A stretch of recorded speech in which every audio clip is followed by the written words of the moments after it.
Good morning. Okay. This is On Imagination with a Healing Garden. Welcome to Shifting Perspectives. I am talking this morning about sex. I'm probably going to be talking about sex a lot for the next, indefinitely, because I love talking about sex. This is like my forte. I love talking about sex. All right, so here we go. In the last video, I was talking about good energy versus bad energy. And after a 40-minute video, I realized we got down to the core. Listen to this. We got down to the core issue, which is really people talk about, well, when I have multiple partners, I don't want all that bad energy inside of me. And then I'm taking in the energy of their partners. And I addressed all of that in the last video. I'm not going to recap it here, but I brought it down to this concept of, is your partner healthy enough to have sex with? Are you choosing a healthy sexual partner? And this is really where it's a topic that no one ever talks about. I don't think it's ever been discussed prior to this point because it is just such an undissected area. And there's this concept of, ooh, they've got bad energy. So we talk instead about that. This is why the right words matter, is because when you use the wrong words, you end up getting on a tangent that's a distraction that's absolutely way off point, and you're not talking about the actual topic because you're using the wrong words. Bad energy opens up that conversation. But the real problem is your partner, are you choosing a partner? And I'm specifically referring to polyamorous people. But this also applies if you're monogamous. If you are choosing just one person, this is a big deal. Now, I'll get into this during this video, but this one person can, of course, work on becoming mentally healthy. And when they do, they're probably dropping their behavioral perspectives. They're becoming not somebody else, but they're becoming their authentic self. And suddenly you are with someone that you don't even know, but you're monogamous. So now you are locked in for life, supposedly, with this person who's not even themselves because they have not been emanating their authentic behavioral perspective. Now, what do? According to the laws of monogamy, too bad. So this is really important, that if you are monogamous, if you are on that mindset of I'm going to have one relationship, make sure your partner and you are both authentically living to your behavioral perspective. Otherwise, you are suddenly finding yourself in a long-term committed relationship, the one deal, and that's it. And there's do not pass go. This is what you've got. And it's not even who they think they are, and you're not compatible. There are so many errors with this mindset that it's a hard gamble. Now, if you've got your shit together and you know how to pick a partner who has their shit together, you're fine. By all means, indulge. But if you don't know how to tell if your partner has their shit together, monogamy suddenly becomes a landmine for you, or a landmine. Now, let's go over to polyamory for a minute. Well, we're going to live a lot in polyamory world. So with polyamory, and this is something that is known in the polyamory community, where when you have an abundance of partners, you become more selective. It's really weird. This is scarcity and abundance. This is 100% scarcity and abundance. With monogamy, it's scarcity. With polyamory, it's an abundance. So and I felt the switch. When I switched over to polyamory, it went, wow, look at all my options. Suddenly my standards went way up because I could afford to be picky. When you're monogamous, you take what you can get. And if you live in a very rural town and you just get 1,000 people to choose from, well, there you go. New York City has only, I don't know what the population of New York City is. 1 billion? I have no idea. And I want to know the statistic because I'm going to use it a lot. What is the population of New York City? 8.4 million people. It's a little higher than that, but 8.4, and that was 2021 consensus. So that was after COVID. So let's go 8.5 million people. So when you live in a town where there's 1,000 people or 10,000 people or 100,000 people and you're monogamous, suddenly it's, I'll take what I can get. And you're working in a very different pool. In New York City, we have 8.5 million people here. So I'm just like, sitting back and I'm lounging and I'm like, all right, 8.5 million people to choose from. And suddenly I got to come up with a filtering process. All right, let's narrow this down. And the more healthy you become, the more your standards raise. This I love. This was like one of my favorite things when I finally crossed over and I went, oh yeah. I went from like and it was even when I was mentally ill, my standards were like here, bottom of the barrel was here, and it just went way up, way, way up. So it also took the urgency off. The urgency of finally getting out there. So what I noticed was I had a group of friends, and most of them were mentally ill, severely mentally ill. Most of them were sixes, early stage sixes, who were still too caught up in all of their trauma and abuse to actually effectively do something for their mental health. And that's just it. There's being so mentally ill that you can't get out of your own way, and then being mentally ill to the point where, or being smarter than your mental illness, being more evolved than your mental illness, being more educated. That's it. And it is an education point. This is very much a precise education point. You're going to get to a point where this side of your education level, you are officially, your mental illness is greater than your intelligence. This side of the pool is you are more intelligent than you are mentally ill. And this is it. It does come down to intelligence, period. There's no workaround on this. If you are not smart enough to do this, your mental illness is going to take you and just keep you. You must surpass a certain level of intelligence to pull this off. There's no workaround. So if you are struggling with mental illness and you want to get out, start with reading a book. Dead serious. Reading a book expands and grows your hippocampus. It increases your perspective. It allows you to gain another awareness. It allows you to challenge and think critically. Read a book. If you feel like your mental illness is greater than your intelligence, if your mental illnesses are to a point where you are incapable of getting out of your own way, where you can't even function, read a book. And it's also meditative. Start educating yourself. Because once you get to a point of education, there will be a shift.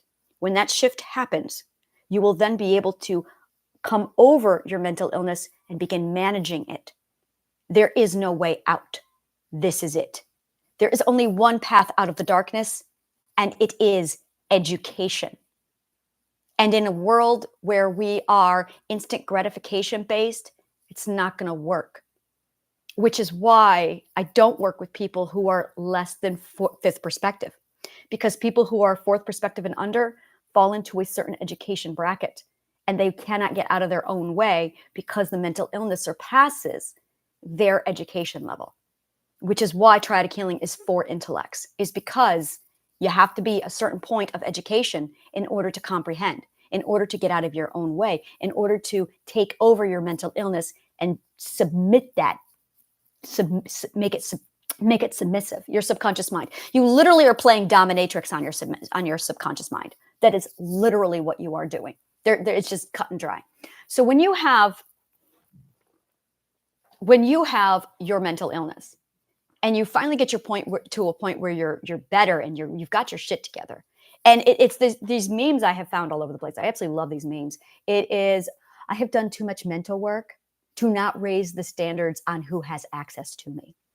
And I remember when I reached this point in my healing where I went, yeah, my standards just went way up.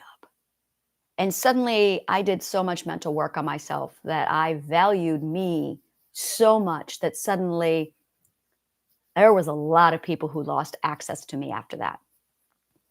The quality in me went way up and my standards went with it. And then I went, yeah, I could be picky because I got 8.5 million people here. And I had the standards and I had the mindset. And suddenly I was starting to weigh people on mental illness. I was weighing my friends on it.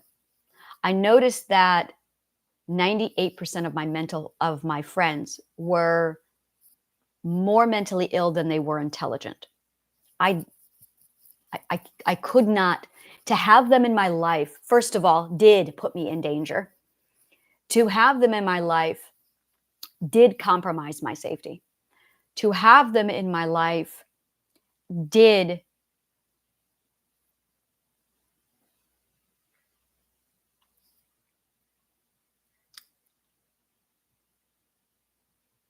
hold me back from my own growth. I could not grow and have some of them in my life because it got to a point where they were either using my knowledge and staying friends with me so they could use me for free therapy services. Or yeah, I had a period of my life where that's all I was to my friends. And that was a problem. And then it was realizing that if a person is not at a certain mental health level, it's like trying to be friends with an addict. I hate the word addict. They have an addiction. They're not an addict. It's like trying to be friends with somebody who prioritizes their meth or having a relationship with somebody who's trying to prioritize their heroin. You can't have a relationship with those people because the drug is their relationship. Boom. That's really deep, isn't it? But that's it. And I didn't want friendships who prioritized their alcohol or their meth or their ketamine or their coke more than me. And they did. So they built friendships around who can give me coke. They built friendships around who can get me the meth. And if you can't be a supplier, they don't prioritize you because they can't use you because they're using. So I cut those people out.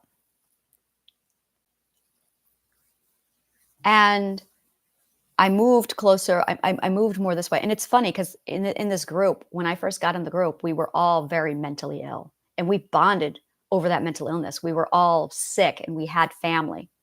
And then over the last 2 years, we started getting help. Some of us got help. Those were the ones who were at an education point. There is a point of education where that scale tips. And as soon as they hit it, boom, they separated. They went this way and they got help. And when they got help, and I was in this group, we dispersed. We went on our walkabout and the group broke up. The other half stayed in that old group and actually declined in quality because they're mentally ill.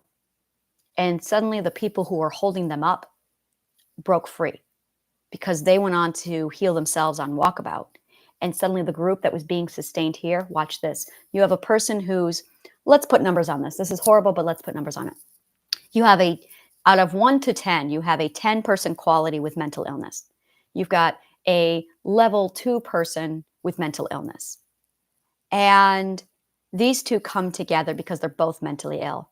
And these people get raised up and these people get dropped down. And this is what the community was. There were people who were being dragged down and there were people who were being lifted up. And the people who are lifted up are the people who are not educated. The people who are dragged down are the people who are educated. And then because of COVID, 100% because of COVID, we did a lot of self-reflection. And if you're intelligent, you went on walkabout. And that dropped them down because they were no longer being held up.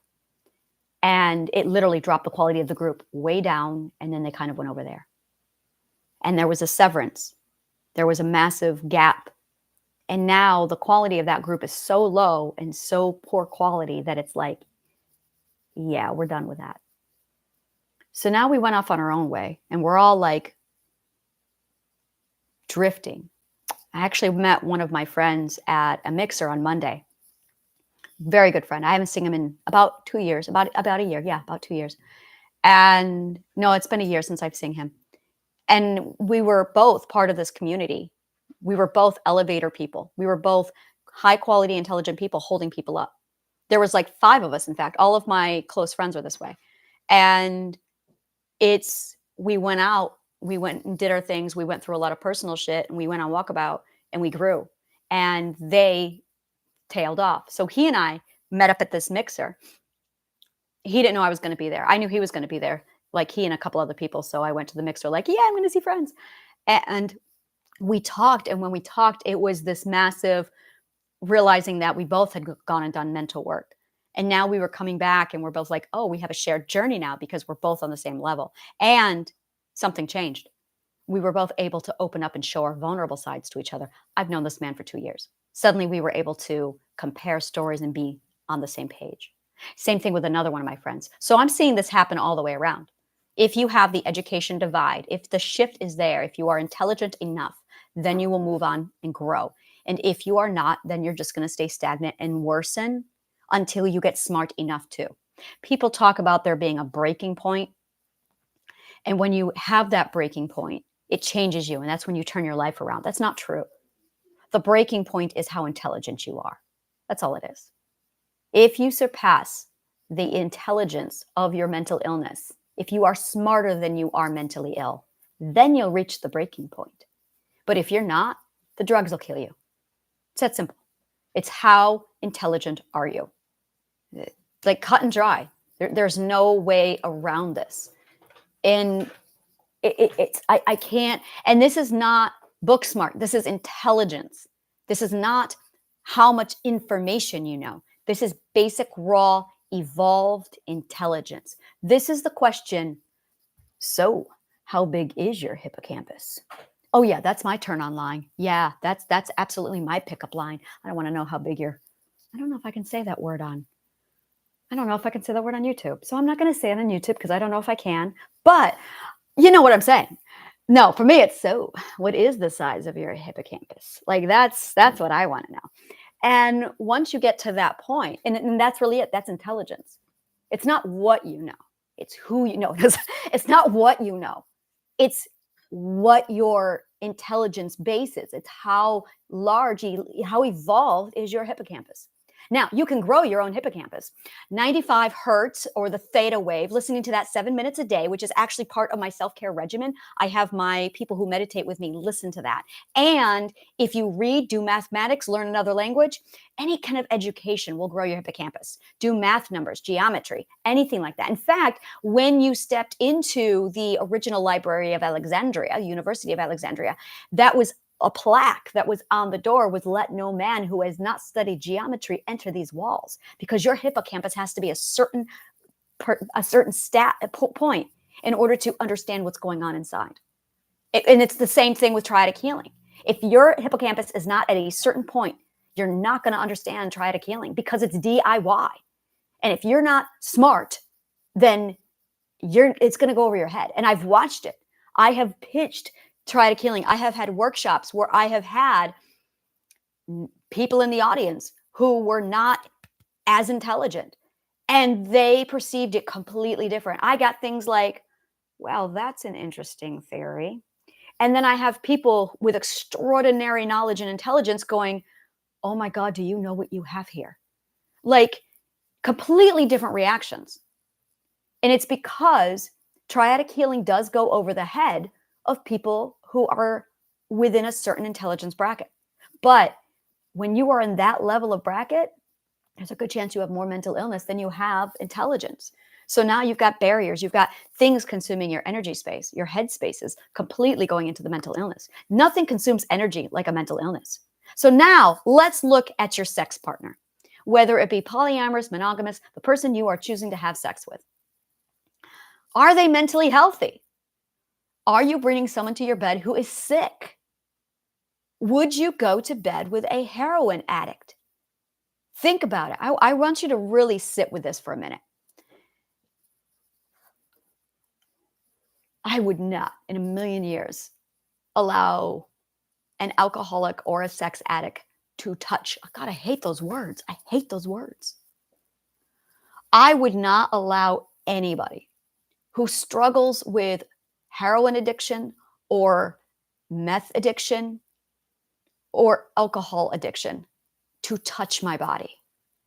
I would not allow anybody with any kind of an addiction touch my body. because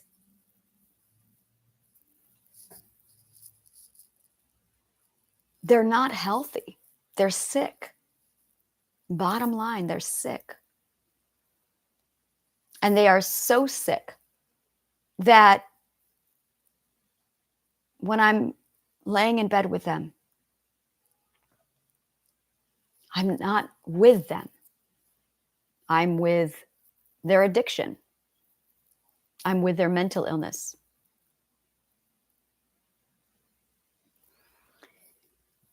I remember my ex-husband had a serious problem. This is a grandiose narcissist. He refused vulnerability. That's you do not get vulnerable with a narcissist. They will not let you. There's no vulnerability with a narcissist. You will be vulnerable, but they will not be. You will never get a drop of vulnerability from them. So you're giving and giving and giving your vulnerability to them, and they're not giving you a dime. You will be with a stranger. And I felt that every time I went to bed with my husband, there was something wrong. There was something off. What was off, good God, it took me years to figure this out. It took me Triadic Healing to figure this out, is he was so guarded that even in bed with his wife, he would not lower his guard. So I never connected with him, even though I was having sex with him. Connection was impossible with that man because he wouldn't let me in. There was never a connection stream. When you connect, there's a two-way energy stream. I was always giving, he was never getting. And I don't think he can receive either. So it was me giving and then getting a block and then nothing. And that's where you walk away going, wow, that sex was unsatisfying. It's unsatisfying because there wasn't an energy connection flow. So when you choose your partner and you decide to choose somebody who has behavioral perspective, who has invasive perspectives, whose subconscious mind is running the show, I'll say it again, sex is about your identity. But if you have a subconscious mind that's completely taken over, you're not getting near that identity. And when they are having sex, they're actually wrestling with their subconscious mind. That's what's going on in their minds. They're dealing more with their subconscious mind and not at all with their identity. An identity can have sex. Boom. An identity can have sex, not a subconscious mind. A subconscious mind can take the body and use the body for sex, but you're not having sex. You are not connecting with a subconscious mind. And that's just it. If you are choosing a partner who is not mentally healthy, you are choosing to have sex not with their identity, but with their subconscious mind. And you cannot connect to a subconscious mind. You cannot. So suddenly you're in a position where you're having sex with somebody and they're not mentally healthy. So you're just going through the actions. And I'll tell you, now that I have this analogy and I'm looking at all of my sex partners, I can sit down and pinpoint all the ones where the sex was fantastic here, the sex was fantastic here. And in those cases, it was their identity that was in the room, not their subconscious mind. Not at all. I was with their identity. There's one very particular person I am thinking about. He knows who he is. He's one of my favorite peoples. I'm meeting him next Wednesday. And oh yeah, he's absolutely one of my favorite peoples. Oh my God, he is so funny. Do we have sex stories? I'm going to tell you the sex story. So no, I'm not going to do that here. Oh, he is so much fun. Oh my God. Yeah, he is so much fun. I love him to pieces. And he is 100%, it's all about his identity, and he is plugged in and engaged. I love him to pieces. And yeah, that is somebody I will probably have as a sex partner for the rest of my life because he's there. There's another person I would love to have sex with him, but we haven't. Oh, it's been there. It's definitely like we've talked about it, and the problem is he looks identical to my partner. Identical to my partner. So it's like, yeah, identical. They're like twins. It's really, we have pictures of them together and they are identical. I have someone who looks exactly like my partner, and I'm just like, yes. And the concept of, yes, there's been fantasies, there's been ideas, there's a lot there to unpack. So his energy, he's pure identity. Oh my God. He's played sub for me a few times. Like there is so much happening there. I've been waiting to get mentally healthy enough to engage with him. And that's Yeah, he's where he needs to be. I wasn't and am not yet where I need to be to play with him. And that's just it. Is also make sure you are mentally healthy enough. And that's just it, is when we come together, we're not properly choosing partners who are mentally healthy. We're choosing sick people.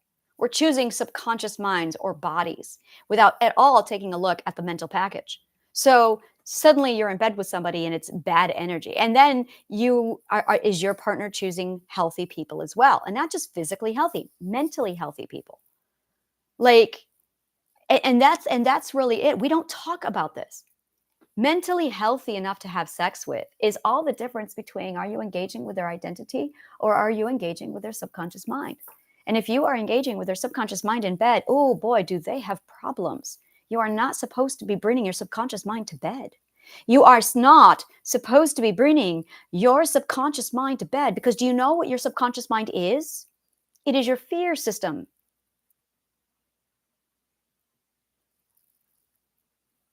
That's really what it is.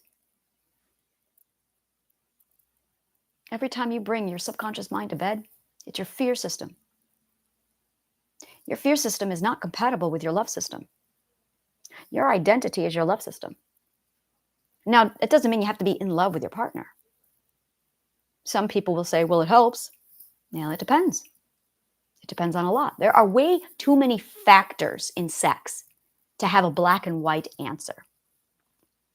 There are way too many factors in sex to ever have a black and white answer.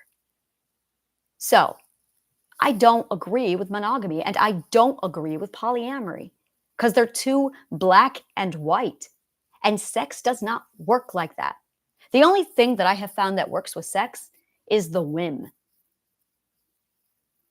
It's absolutely the whim. If it feels right, if it feels good, if it gives you joy, yes. But you need to make sure your fear system is taken care of. Now enter the world of sex trauma.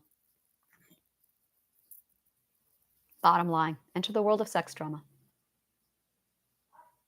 Yeah, that's the problem, isn't it? Sex trauma is a whole nother nightmare. Trigger warning.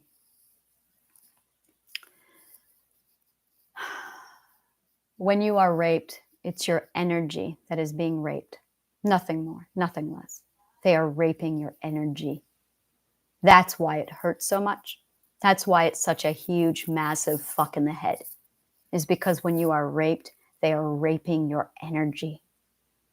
My fucking God. When I realized that, now that put things in perspective for me. That it wasn't my body they were violating. Yes, it was. It wasn't my mind they were violating. Yes, it was. It was also my energy. It was an actual taking of my energy itself. It is the only situation where someone can take your energy away from you.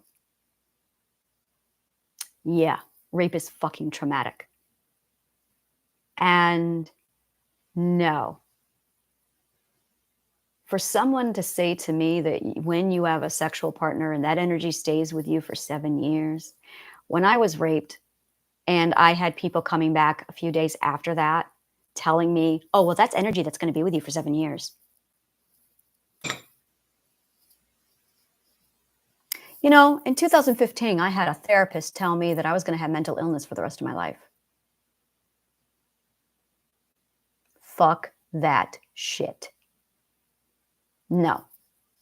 No. Just because some record somewhere or some book somewhere that was written a few thousand years ago by a second perspective asshole says that the energy stays with you for 7 years does not mean a rapist's energy is going to stay with me for even a second. Oh yeah, I did a chakra cleanse. I did peyote. I went to a Native American cleansing ceremony a week later. Okay, 2 weeks later. I was in the mother's womb with a bunch of Native Americans, putting myself through a sweating ceremony for 3 hours, in addition to all the other healing shit I did. So yeah, no, I cleansed my shit. I took out the trash. I healed me. So don't ever say that to anybody who's ever been raped. The dumbest shit people say to the wrong people. There are things you should say to people and things you should never fucking say. And rape victims, I'm using the word victim. Rape victims are, unfortunately, of everybody in the world, the most fucking abused after the abuse. They're gaslit.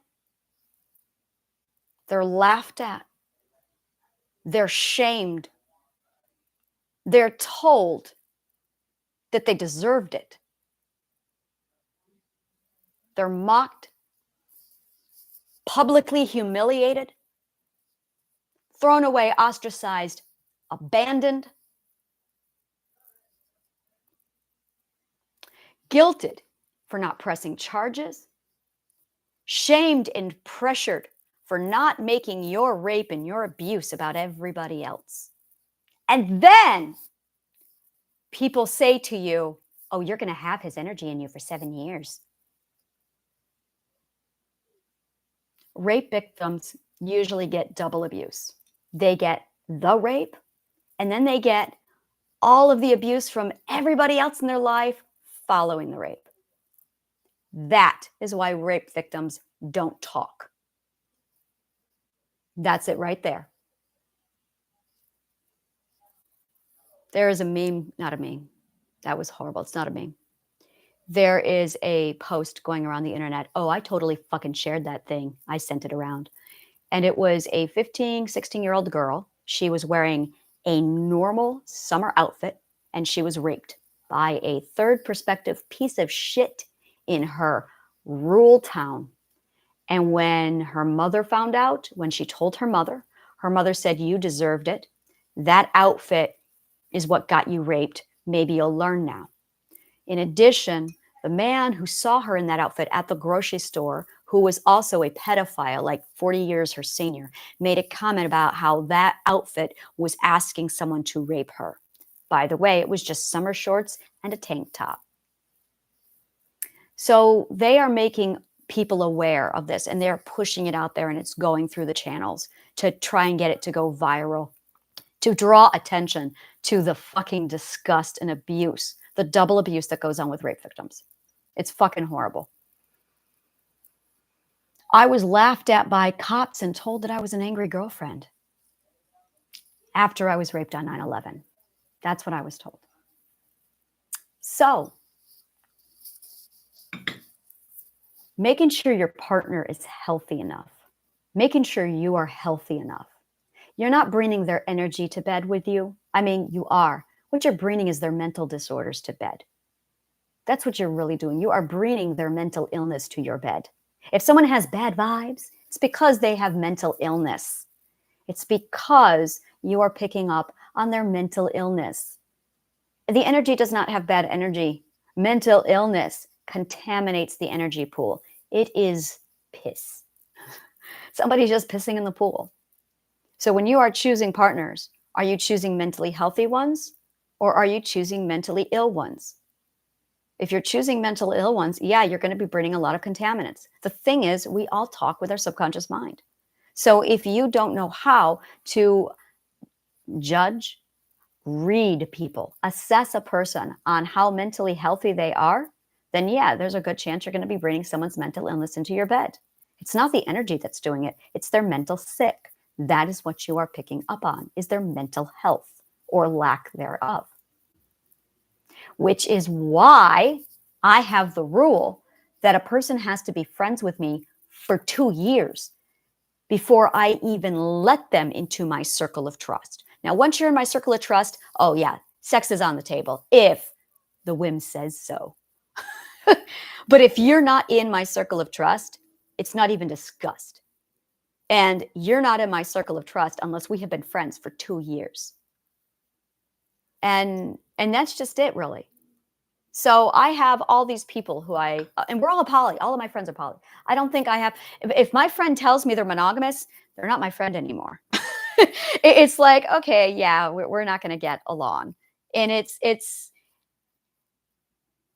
I'm trying to figure out, do I have any friends who are monogamous who are really like close to me? No, I don't allow monogamous people in my close circle. They're distant for this reason, because I have opinions that usually offend them. And I am the kind of person where, oh yeah, I go to a friend's house and I'm stripped naked in a few minutes and I might be masturbating on the couch. Like that's who I am. And if my friends are the kind of people who are not okay with that, it's actually very comfortable in the poly community. And if you're not that kind of a person, yeah, I don't really want you in my circle of trust, because I'm at the mercy of my whim. And I don't like the feeling of, God, I really want to do A right now. Oh, but I'm with people who are conformists. It feels like I'm at church. I don't want to be at that feeling. I'm at a friend's house. I want to chill and just do whatever. And I do have a close circle of friends where I can do all of that with. Yeah. Because and that does not mean we have sex. There's a difference. Like this is really this is your lifestyle, like a nudist. This is it exactly. With a nudist, it hurts to wear clothes. Like right now, I'm in pain. If I had my way, I would absolutely be naked doing these because I'm a nudist. That's where I'm comfortable. But my children are not nudists. Yeah, that's something my daughter does not get, because I'll go to my partner's house and she's like, "Can I come?" And I'm like, "Okay." But the minute she's there, well, nudity is now off the table. And suddenly I feel like I'm home and I can't relax. And I don't. I do not feel like I can relax unless I'm naked. So, and that's exactly how it feels. This is literally, what's your comfort zone. Determining what your comfort zone is determining what lifestyle you are. If your comfort zone is nudity, well, you're a nudist. If your comfort zone is having the freedom to just sexually do whatever, you are an exhibitionist. If your comfort zone is being able to just, I don't know. Those are mine. So I don't know what anyone else's would be, but it's really a reflection of what's your comfort zone. And if your comfort zone puts you outside of what's normal, now you're getting into kink. Now you're getting into nonconformity, which is fine, but call it what it is. Call the jar a jar.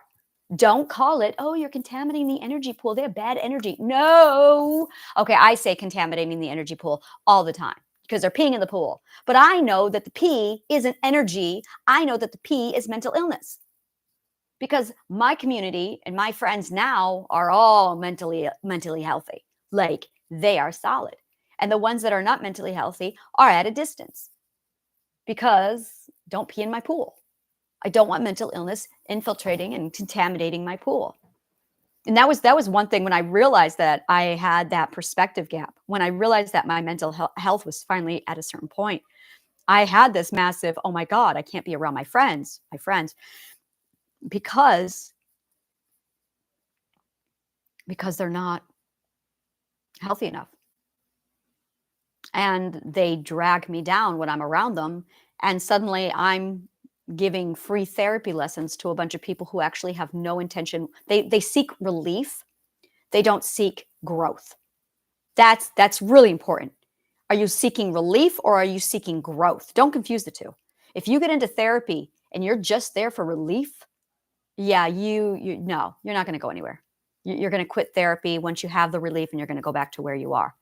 If you want growth, now you'll go somewhere. But know the difference between relief and growth.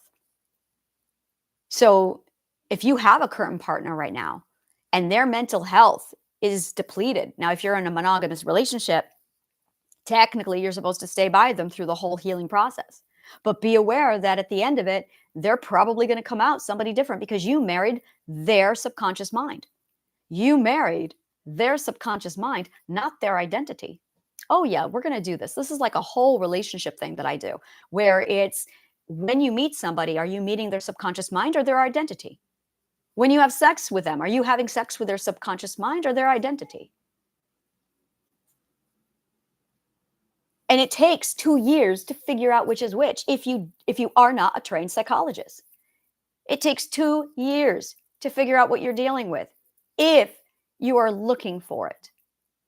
If you're not looking for it, you're going to be one of those persons who suddenly are married to someone you don't know. You're going to be looking at someone going, I don't understand their behavior. Well, that's because you married their subconscious mind.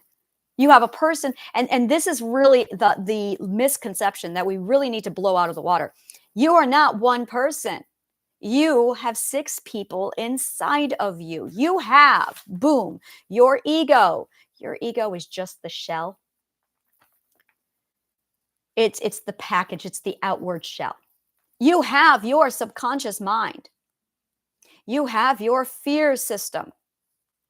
You have your identity. You have your intuition. You have your defense system. And you have your guilt system. 1, 2, 3, 4, 5, 6, 7. Boom.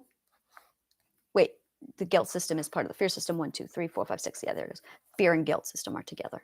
So you have your ego, your subconscious mind, your fear system, your identity, your intuition, and your defense system. Every one of these people who I just listed off has their own agenda, has their own unique mask.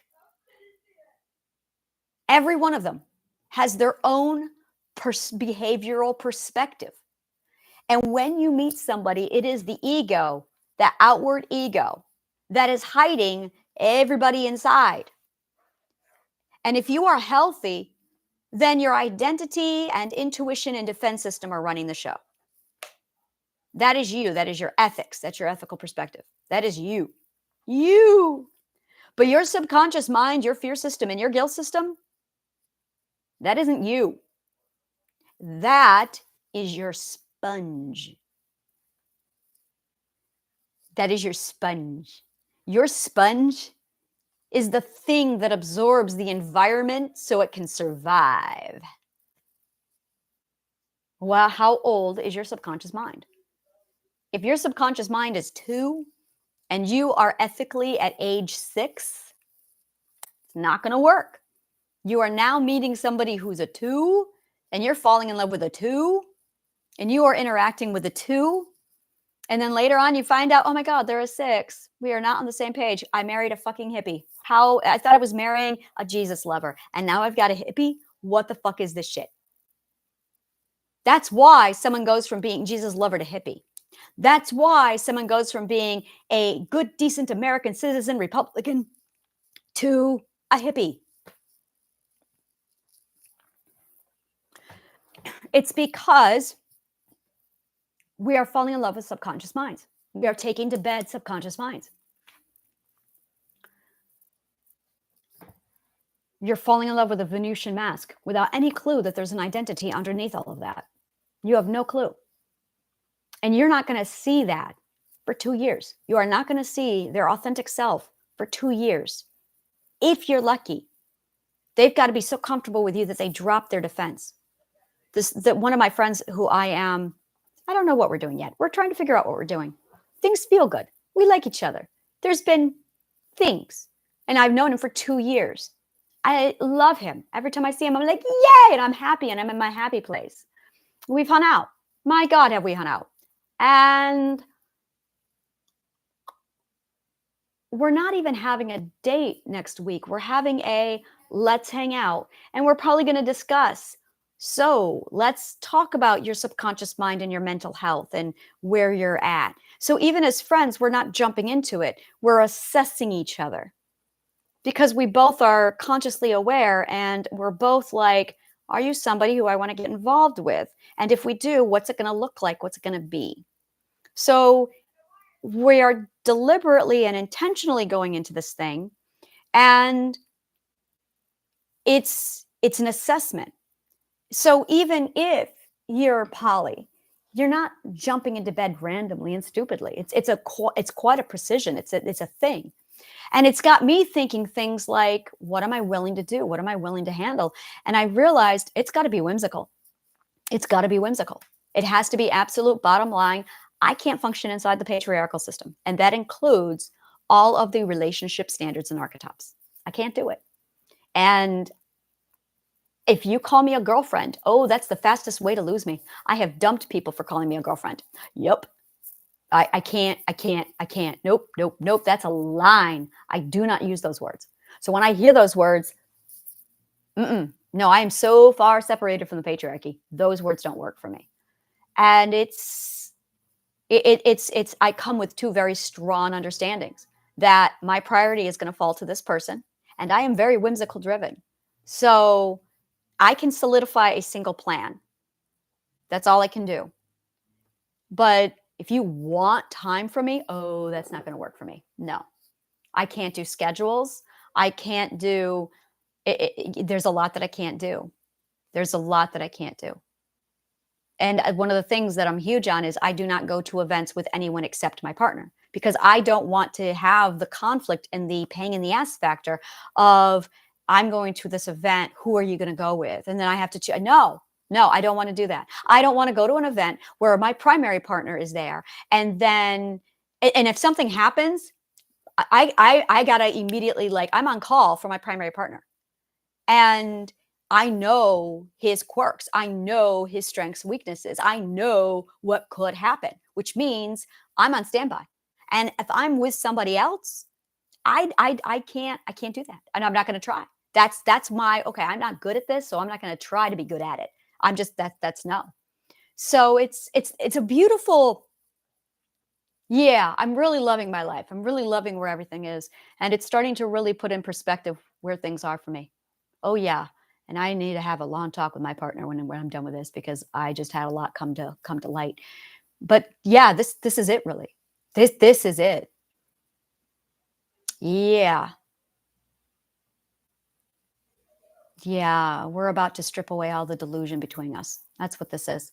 He uses illusion as a safety net, which is common for avoidance. I'm not an avoidant. And I just realized over the next week that safety net of delusion is going to be gone. So we need to have a talk. Polyamory requires articulation, self-awareness, communication, and organization. It requires, it's relationshiping for the complex. It is not something that just anyone can jump into. You have to achieve a certain education level and mastery of relationships if you want to step into the world of polyamory. It's literally like polyamory is very much the college level of relationships. And most people can't handle basic monogamous relationships, which is why when you get to sixth and seventh perspective, polyamory suddenly becomes on the table, is because there's ethics that you gain. And the biggest ethic is your sexuality does not belong to anyone except you, and your partner's sexuality does not belong to anybody except them. And you suddenly prioritize the energy and the whim. And if the energy says, okay, for strategic purposes, I need these two people to have sex and I need these two people to have sex, which means if the energy says so, then you do it. If the whim says so, then you do it.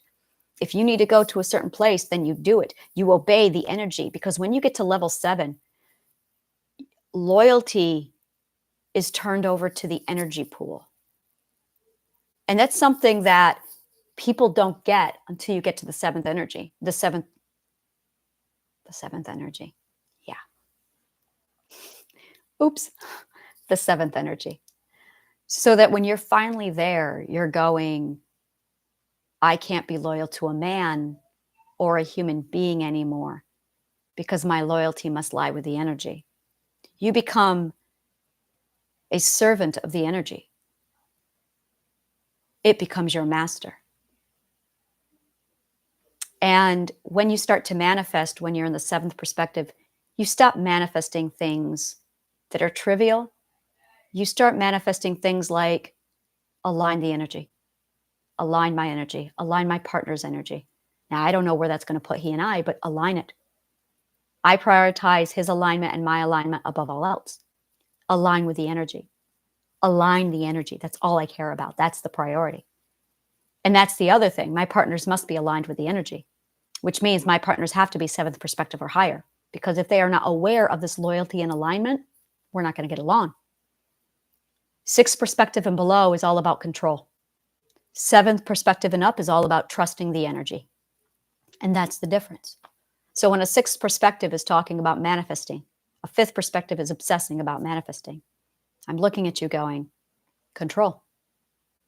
You don't trust the energy because you're prioritizing yourself, your agenda, your partner, all above the energy.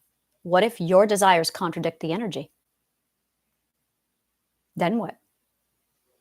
And here's the thing. The energy is pure love. It only moves with love. You control six perspectives and lower, move with fear. You move with fear. This is all it is. Sixth perspective and under moves with fear. Seventh perspective and higher moves with love. So if you're manifesting out of fear because you're afraid of losing something, or you're afraid of scarcity, or you're trying to avoid, or you're resisting, we're just talking about the fear system. And that's why you can't manifest. Because manifestation is a power that is only given to people who are so completely saturated with love that they will prioritize the love system and compersion and the energy above anything else. And they are willing to easily turn themselves over to that, and say, you know what? There's not going to be any control. I have the authority of my life. Yes. And I have the power to do whatever I want. Oh, yes. And what I want is to obey, is to nurture the energy. I am married to the energy. And the energy determines my whim. The energy determines my partner's whim. Now, the energy loves me. And she put my partner literally right next to me so that his vibration is so beautifully in sync with me that I can feel him right now. And that is why I hear things like, oh, well, I don't want that energy in me. Too late. You don't know how connected we are. Everybody's energy is already inside of you. What you are picking up on is their mental illness and their subconscious mind. You're not picking up on their energy. Every person has a beautiful thread right in you. Every one of those energy threads that's going from you into the universe is actually attached to another person on the other side. All 8 billion of those. All 8 billion. So when you manifest, you are pulling all those 8 billion threads and you are just dangling them around and tugging on them like a massive piano, and you're playing the threads. That's what manifestation is. And you're tugging them. So when I say, I want 40 new members in my workshop, those threads come alive. I can feel it right here. I can feel 40 threads pulling. And I'm going to say it, and I'm just constantly just doing one of these. I want 40 members. And those 40 people are going to come to me, and they're going to be like, something called me here. I don't know why, but I needed to be here. Yeah, that's right. That's because I pulled your thread. Now, I don't know which threads. I tell the universe by sending out my emotions, by making the wish, by desiring it. And when I make the wish and I desire it, it pulls on the right threads. And only the universe knows which threads, because we're connected by the strings. We're connected by the threads. Know how to play the piano. It's a metaphor. And that's it right there. That's the difference between what's happening over there and what's happening here. That's what manifestation is. But you have to be so in tuned to it that you respect it above all else. So when you bring a partner to your bed, it's all about how healthy they are and how much of their subconscious mind is interfering with your sex life. How much your subconscious mind is interfering with your sex life. Because when you get into the world of sex, you are opening up a whole nother level of the love system when it comes to intuition. Absolutely a whole nother level. Yeah. Oh, I'm definitely going to enjoy this sex podcast. Like, oh yes, we're definitely going to do this. Yes. Exploring and opening this up.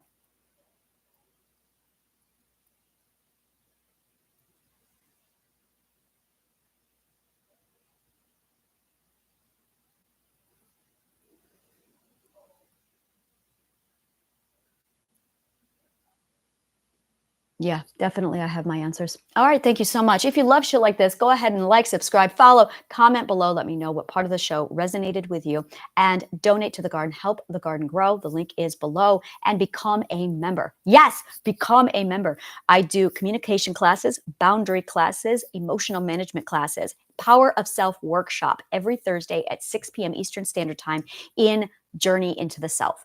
And that is only available to members of the Healing Garden. It's $140 a month for membership, or $1,200 a year. And like I said, you get access to my monthly workshop. You get access to 3 of my classes, and you get access to a full Q&A with me afterwards with troubleshooting. It is extraordinary. So join the Healing Garden, become a member. Click on the link below. Thank you so much. And the link tree is the link you're looking for. May the kindest of words always find you.